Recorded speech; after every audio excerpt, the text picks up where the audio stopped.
Selamat siang ya. Ini di order buat Avanza 2010 ya. Bohlamnya adalah tipe JL3 ya, bohlam paling terang di kelas 3 warna. Saya sudah bilang paling terang di kelas 3 warna ya. Saya belum menemukan yang lebih terang daripada tipe ini. Bohlam ini bisa menghasilkan color temperatur 3000 Kelvin, 4300 Kelvin, 6000 Kelvin. Jadi bisa warna kuning, bisa putih kuning, bisa warna kuning. Ya, bohlam ini paling terang untuk tipe segala cuaca. Anda mungkin punya bohlam LED yang lebih terang daripada ini, mungkin ya, warnanya putih. Tetapi kalau dipakai pada saat hujan, pada saat kabut, Anda melempem. Melempem ya. Bohlam ini di kelas 3 warna the best ya, best seller lah. Ya, paling terang, paling istilahnya di segala cuaca Anda bisa jalan dengan nyaman di malam hari ya. Di siang pun misalnya kalau Anda ketemu hujan, kabut kan jalanannya terganggu gitu ya. Anda nyalakan warna kuningnya, lebih safety gitu ya untuk Anda sendiri. Ya, jadi ini bohlam best seller untuk segala cuaca dan segala musim ya. Bisa putih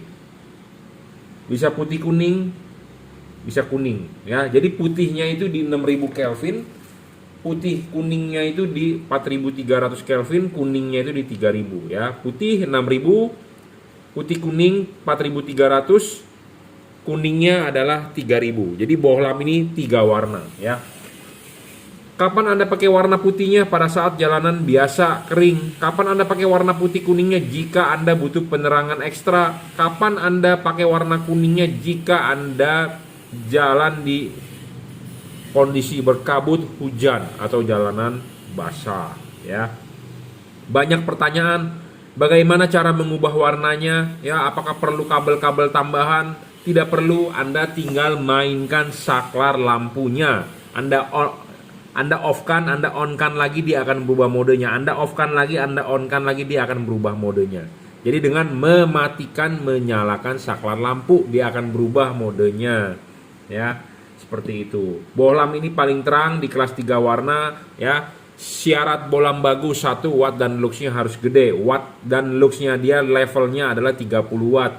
30 watt ini adalah real ya. 30 watt adalah real, bukan 60 watt. Kadang-kadang orang suka melebih-lebihkan. Kenapa dilebih-lebihkan oleh si pedagang? Karena pedagang mau menarik Anda supaya beli ya, seperti itu. Saya tidak mau menipu Anda. Saya jujur apa adanya, 30 watt diukur menggunakan alat yang namanya wattmeter ya. Kadang-kadang ada istilah 60 watt tapi per pair, 60 watt sepasang ya. Jadi artinya sepasang 60 watt atau sepasang 120 watt ya, itu nggak benar mengukur seperti itu. Jadi bisa menyesatkan Anda. Saya tidak mau menyesatkan Anda, saya ngomong apa adanya, ini 30 watt. Bagaimana cara membuktikannya ini 30 watt? Anda beli alat ukur yang namanya wattmeter. Anda ukur wattnya berapa, itulah watt sebenarnya. Bukan berdasarkan ditulis-tulis 30 watt atau 60 watt atau 50 watt ya. Nah, banyak yang bertanya kepada saya, Pak, lumensnya berapa? Saya jujur ngomong terus terang, saya tidak bisa mengukur ini lumensnya berapa. Saya hanya bisa membuktikan nilai angka yang namanya lux, LUX. Ya, bagaimana cara saya membuktikannya? Anda mempunyai handphone Android, Anda tinggal download di Play Store yang namanya program Lightmeter. Ya, atau Anda tidak punya handphone Android, Anda mungkin di iPhone bisa juga mungkin di Apple Store ada, atau Anda beli alat ukur yang namanya Lightmeter. Nah, itu Lightmeter Anda beli seperti itu, Anda taruh di situ. Nah, kita ukur, kita nyalakan. Metode pengukurannya adalah dengan jarak yang sama. Di sini ada jarak ukur, kita taruh bohlamnya di sini. Untuk halogen kita arahkan ke sana. Halogen itu terbaca 1000 lux. Dengan jarak yang sama kita ukur bohlam ini adalah 3500 lux. Jadi bohlam ini 3500 lux, 3,5 kali lebih terang dibandingkan halogen standar. Anda bertanya kepada saya berapa lumensnya, saya tidak bisa menjawab karena saya tidak mau membohongi Anda. Saya tidak bisa, saya tidak tahu angkanya berapa. Jadi saya tidak mau membohongi Anda. Tetapi saya bisa tahu angka luxnya. Kita mengukur halogen standar adalah 1000 lux. Ini bola menghasilkan 3500 lux. Jadi bolam ini berpatokan pada halogen 3,5 kali lebih terang. Intinya seperti itu. Ya. Jadi jangan memaksa saya. Ada orang bertanya, masa bro lu jualan LED udah 15 tahun pengalaman tinggi, lumensnya tidak tahu. Saya bukannya nggak mau kasih tahu lumennya, saya tidak mempunyai alat ukurnya. Oh lu beli dong bro alat ukurnya, lu kan pemain lampu udah profesional. Mahal bro alat ukurnya. Kalau harganya 1-2 juta masih cengli. Ini harganya 7-8 juta, itu belum ongkos kirim, belum ini itu, ya. Mahal bro. Yang mesti mempunyai alat itu adalah merek besar, Philips, Osram itu harus punya, atau ada lembaga pengukuran. Ya, saya kalau ada lembaga pengukuran, saya mau bawa LED saya ke lembaga pengukuran itu yang diakui oleh Indonesia atau yang diakui oleh seluruh dunia internasional, mungkin seperti lembaga Tera, seperti Sukovindo, ya, seperti Sukovindo, seperti LIPI mungkin, atau BPPT. Kalau ada, saya mau bawa LED ini ke sana. Ya, kita mau uji lab kok. Tapi di Indonesia belum ada seperti itu. Kalau ada, Anda sebagai penonton saya kasih tahu ke saya nomor teleponnya berapa, alamatnya di mana, saya mau samperin, saya mau uji ini LED. Ya, seperti itu. Jadi daripada Anda berpolemik soal lumensnya berapa, saya dikira nggak mau memberitahu, saya dibilang merahasiakan data, saya tidak tahu. Mendingan Anda pakai alat ukur yang namanya like meter, Anda ukur sendiri. Ya, seperti itu. Syarat kedua bolam bagus adalah harus stabil, tidak boleh ngedrop. Banyak di pasaran bolam itu ngedrop. Kenapa bisa ngedrop? Karena memang wattnya tidak stabil, drivernya tidak bagus. Kedua, karena kepanasan atau overheat. Tidak cocok untuk market di Indonesia. Di Indonesia itu adalah negara tropis dan negara macet. Ya, beda dengan negara Eropa yang suhu udaranya adem-adem gitu ya. Di Indonesia itu panas. Ya, di khatulistiwa, tropis. Jadi Anda harus mencari LED yang memang buat dijual di negara panas. Anda carilah LED yang dijual ke daerah Timur Tengah. Jangan Anda cari LED yang dijual ke daerah Rusia atau apa yang suhunya relatif dingin. Jadi sama seperti Anda beli mobil, masa mobil Anda build up dilengkapi dengan heater?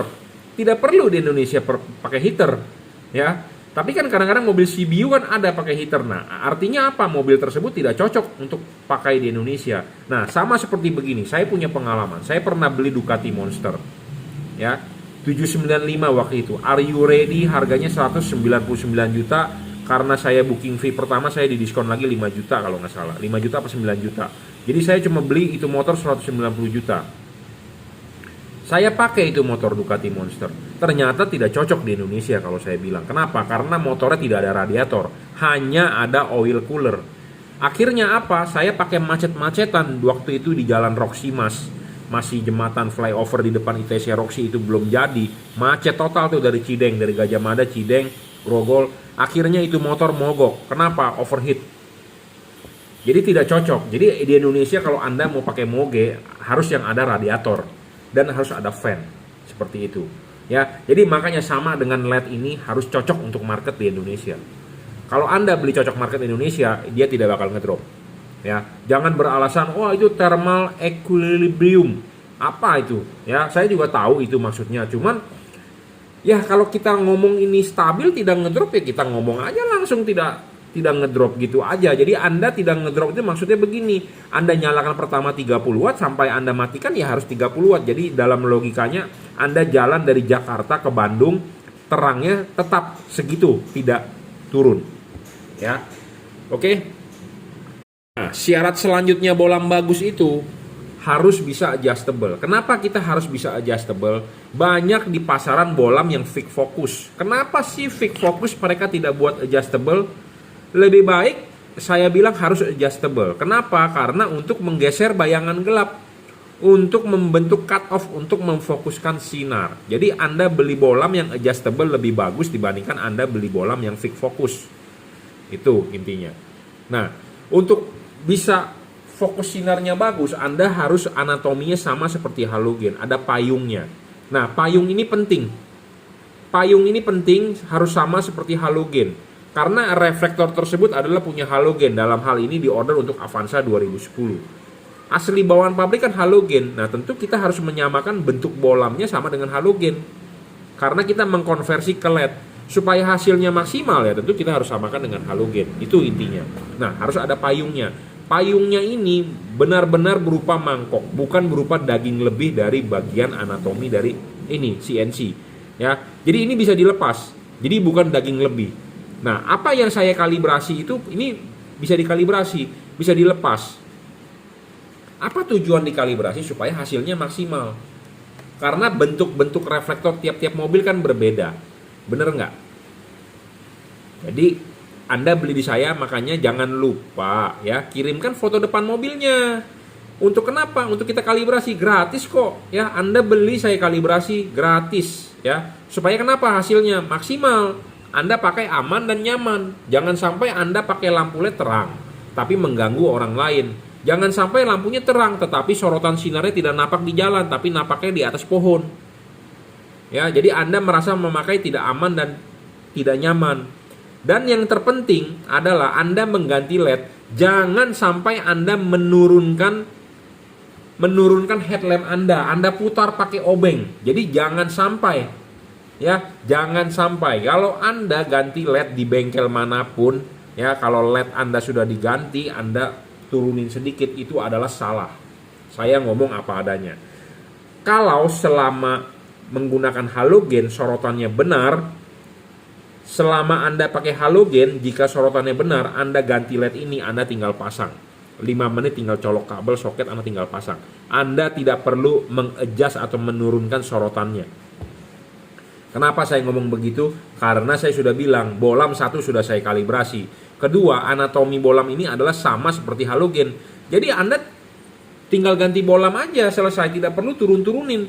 Nah, kenapa banyak bengkel yang menurun-nurunin setelannya? Karena satu, bolamnya tidak dikalibrasi. Kedua, fokusnya buyar. Sorotannya ke atas, bukan napak ke jalan. Kenapa bisa tidak napak ke jalan? Karena tidak dikalibrasi. Satu, tidak dikalibrasi. Kedua, anatomi bolamnya kemungkinan berbeda dengan halogen. Ya, karena tidak ada cut off. Bolam ini akan ada cut off, saya jamin. Ya, sama seperti halogen standar. Kenapa? Karena ini anatominya sama seperti halogen, ada payung. Nah, payungnya saya bisa kalibrasi dan dia bisa adjustable, Anda bisa setting. Ya. Jadi kalau Anda mau men-setting lampunya, yang disetting adalah putaran ininya, bukan tinggi rendahnya. Ya, tinggi rendah akan sama seperti asli bawaannya. Ya, penting. Makanya jangan sampai Anda salah. Anda bawa ke bengkel itu boleh dibilang profesional atau apa, tapi kalau Anda sudah pasang terus disetel diturunin, itu salah. Kenapa saya bilang salah? Kalau Anda menurunkan sorotan sinar dengan memutar obeng, artinya sorotan lampu mobil Anda akan dekat. Akan lebih dekat. Kenapa Anda lebih dekatkan? Karena kalau terlalu tinggi menyilaukan orang. Jadi dia mau merasa sopan, jadi dia pendekin. Padahal kalau sorotannya Anda pendekin begitu, Anda rugi. Kenapa Anda rugi? Sorotannya jadi pendek, mungkin hanya 5 meter di depan bumper. Nah, kalau begitu artinya Anda ganti LED, Anda sudah keluar duit mahal, Anda ganti LED, tetapi Anda pakai jadi Anda tidak aman dan tidak nyaman. Kenapa tidak nyaman? Karena sorotannya terlalu pendek. Berbahaya dong. Anda ngebut di tol 100 km per jam, jarak ideal berapa? 100 meter. Anda jalan 100 km, 150 km per jam, jarak aman berapa? 150 meter. Nah, kalau sorotannya terlalu pendek, Anda tidak bisa melihat jauh, ya, itu berbahaya untuk Anda merespon untuk merem atau Anda buat buang setir. Seperti itu. Jadi jangan sampai Anda ganti LED, Anda turunin. Jangan. Kalau selama pakai halogen itu bagus, Anda ganti LED tetapi Anda turunin, itu salah. Ya, sekali lagi saya bilang salah. Saya ngomong apa adanya, Anda boleh percaya dengan saya, Anda silakan, nggak percaya juga nggak apa-apa. Ya, jadi tidak perlu Anda turunin, tidak perlu Anda putar-putar pakai obeng. Kenapa masih banyak bengkel yang melakukan itu? Karena mereka tidak mengerti. Ya, mereka hanya tahu jualan. Bosnya hanya tahu terima duit. Saya ngomong begini jangan sampai ada pedagang yang tersinggung nih karena saya ngomong terlalu frontal ya. Banyak pedagang yang bosnya taunya cuma terima duit, diserahkan ke anak buah. Ya, diserahkan ke anak buahnya yang kerjain, ya udah, mau bagus mau kagak bukan urusan gua, yang penting gua kerja sama bos gua. Yang penting gua digaji ya, seperti itu. Banyak seperti itu. Nah, kalau Anda beli di saya, selama Anda belum pernah diutak-atik atau selama Anda pakai halogen itu sorotannya benar, Anda tidak perlu menurunkan. Ya, karena kalau Anda turunkan artinya sorotannya menjadi dekat. Ya, kenapa sih banyak bengkel yang menurunkan? Karena silau. Kenapa bisa silau? Karena tidak ada cut off, tidak dikalibrasi. Ya, fokusnya nggak bener lah, intinya seperti itu. Ya, oke, itu syarat ketiga bolam bagus. Syarat keempat adalah soal tidak boleh storing. Banyak bolam di pasaran storing, bro. Kenapa storing? Saya juga tidak tahu. Karena drivernya udah pasti jelek. Saya dari teknik elektro, jadi filternya istilahnya. Kalau orang-orang pemancar ngomong filternya jelek. Rangkaian RLC-nya jelek, ya, impedansinya tidak sesuai segala macam, makanya noise-nya banyak, itu namanya storing, ya. Storing itu kalau bahasa terjemahannya mungkin di kamus Indonesia artinya mengganggu, ya. Jadi makanya kenapa peralatan elektronik, ya, Anda lihat handphone Anda atau Anda lihat laptop Anda atau Anda lihat barang elektronik, TV atau apa, selalu ada namanya logo CE. C itu artinya compatible European. Indonesia ya negara di Asia tapi standarnya ke Eropa ya, bukan ke Amerika. Kalau Amerika ngomongnya FCC kayaknya. Ya, lembaganya FCC. Jadi kalau saya juga di teknik elektro diajarkannya CE, compatible European. Jadi apa arti compatible European itu? Artinya bisa hidup berdampingan. Jadi tidak boleh mengganggu kerja elektronik lain. Contohnya adalah radio mobil yang paling sering terganggu. Pas pada saat lampu nyala, radio mobil Anda terganggu. Nah, itu bolam tidak bagus. Karena kenapa? Tidak kompatibel, tidak bisa hidup berdampingan. Kalau Anda beli bolam yang bisa hidup berdampingan, tentu dia tidak boleh mengganggu. Itu yang terlihat oleh mata kita atau yang terdengar oleh kuping kita. Tahu nggak permasalahan lain itu apa? Mobil zaman sekarang kebanyakan throttle by wire. Ya, TPS-nya sudah menggunakan servo, ya, sensor-sensor. Pas pada saat lampu nyala, kerja-kerja sensor di mobil Anda bisa terganggu. Ya, terganggu. Jadi efeknya apa? Efisiensi bahan bakar menurun, mobil menjadi lebih boros, lemot, segala macam. Itu yang tidak bisa, kadang-kadang orang tidak tahu, tidak rasakan. Tapi kalau Anda orang yang sensitif, Anda bisa merasakan. Kenapa ya pas lampu nyala kok saya injek gas mobil harus lebih dalam. Nah, itu storing. Ya, seperti itu. Syarat selanjutnya bolam bagus adalah soal pendinginan. Pendinginan LED ini cocok untuk market di Indonesia. Kenapa saya ngomong? Karena dia ada heatsink. Heatsink ini bilah-bilah. Bilah-bilah ini untuk membuang panas. Ada kipas. Dan teknologi pendinginan ini adalah double cooper. Philips Osram single cooper, dia double cooper.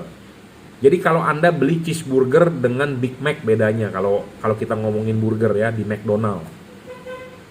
Cheeseburger 1 lapis, Big Mac 2 lapis, seperti itu ya. Nah, kenapa perlu heatsink pendinginan mobil di Indonesia? Karena sistem tutup lampu mobil Indonesia itu menggunakan karet. Ya, karet original, bro. Jangan Anda robek, jangan Anda jebol. Anda tidak perlu membeli karet macam-macam di online begini-begini. Anda tidak perlu beli. Pakailah karet original yang benar. Ada bengkel yang merobek. Mungkin saya di komentarin orang, lu mah bro mengada-ada aja, mana mungkin sih dia merobek ini itu. Kenyataannya banyak, ya, kenyataannya banyak. Saya sudah sering membongkar pemasangan orang lain, ya, LED-nya nggak terang, dia beli lagi ke saya, dia datang ke Jelambar, saya lihat, Pak, kenapa karetnya dijebol? Nggak tahu tuh Pak, saya mah waktu itu terima beres aja, bengkelnya kacau tuh. Waduh, saya bilang, Pak, carikan karet originalnya, ya, jangan sampai karet dirobek. Mungkin terdengar bagi Anda konyol, tetapi prakteknya di lapangan banyak bengkel yang merobek. Kenapa dirobek? Karena LED-nya nggak PNP, karena LED-nya nggak masuk, karena LED-nya nggak ini, nggak itu. Nah, pemasangan LED ini sangat PNP, ya. Anda buka, lepas, klipin dulu ininya di reflektor, sudah klip dengan benar, sudah duduk, baru karet masuk. Karet masuk, ya. Jangan karet Anda jebolin begini. Jangan, Nggak ada guna ini karet Anda jebolin. Rusak karet begini. Anda juga tidak perlu membeli karet-karet aftermarket yang begini-begini, tidak ada guna bro. Ya, nggak ada guna. Walaupun murah cuma 20.000, nggak ada guna bro. Ya, Anda cukup pakai karet original, pasang. Karet originalnya sudah dipasang dengan benar, baru bohlamnya masuk. Kadang-kadang saya membuat video ini berulang-ulang ya. Banyak orang yang belum paham, tapi kadang-kadang yang udah paham dikomentarin yang aneh-aneh. Si Jungki lagi khotbah katanya, si Jungki lagi ceramah pakai jualan obat. Ya mungkin Anda sudah cerdas, tapi kan masih di luar masih banyak yang belum paham ya. Jadi saya tidak memaksa Anda untuk nonton konten saya, tapi saya menjelaskan buat Anda yang pemula ya, pemula. Nah ini penting ya, ada heatsink. Heatsink ini wajib ada. Di pasaran banyak LED yang tanpa heatsink. Ada heatsink tapi sedikit. Makin gede ini heatsink, makin panjang, makin tinggi, makin lebar, makin bagus. Kenapa? Untuk sirkulasi udara. Ya, kipas angin akan berputar. Angin akan meniup, dia akan keluar di celah-celah sini. Jika LED Anda tanpa heatsink, artinya dia akan terbungkus. Kalau terbungkus begini, artinya kipas angin berputar, angin tidak bisa niup. Angin tidak bisa niup, artinya LED Anda tidak ada pendinginan. Akan kepanasan. LED panas, akan makin cepat rusak. LED panas, ngedrop wattnya. LED panas, cahayanya menurun. Jadi merugikan Anda, gitu ya. Nah, kita menjual LED yang bagus. Saya berharap Anda pakai LED itu lifetime-nya panjang. Ya. Lifetime-nya panjang. Jadi lifetime itu adalah umur, ya, umurnya panjang. Nah, makanya perlu ada yang namanya heatsink, kipas pendinginan, ya. Kalau Anda tidak ada heatsink, artinya langsung terbungkus, berarti LED Anda tidak ada pendinginan. Nah, itu yang menyebabkan wattnya ngedrop. Makanya saya bilang, Anda harus mencari LED yang cocok untuk mobil di Indonesia. Mobil di Indonesia, Jepang terutama menggunakan karet. Beda hal lagi mobil Korea. Seperti mobil Anda Kia Karen atau Kia Carniva atau Kia Picanto atau Kia Rio pakai tutup, ini beda lagi ceritanya ya. Nah, karena ini untuk di-review untuk Toyota Avanza ya, udah. Seperti inilah yang the best untuk Toyota Avanza ya. Bolam best seller paling terang 3 warna, bisa putih kuning, bisa kuning ya, lampu jauhnya tetap warna putih. Kenapa sih lampu jauhnya tetap warna putih, tidak dikasih warna kuning saja? Karena lampu warna putih itu lampu yang paling terang untuk bisa mereflek mata kucing atau sign atau tanda-tanda di jalan ya. Anda kalau jalan di tol pakai lampu putih, itu lampu-lampu pelang-pelang jalan mata kucing, marka jalan itu akan langsung refleks terhadap mata Anda. Tetapi jika hujan turun atau jalanan basah, warna putih itu akan payah. Nah, makanya Anda bisa nyalakan warna putih kuningnya. Jika hujan turun dengan lebat, Anda bisa nyalakan warna kuningnya. Seperti itu. Makanya bolam ini termasuk bolam all weather. Segala cuaca, segala musim. Ya. Oke, cukup reviewnya. Buat Anda yang mau beli bolam ini, Anda bisa WhatsApp saya 0898 269 3838. Anda bisa beli di Tokopedia, Shopee, Bukalapak, terserah. Ya. Oke, terima kasih.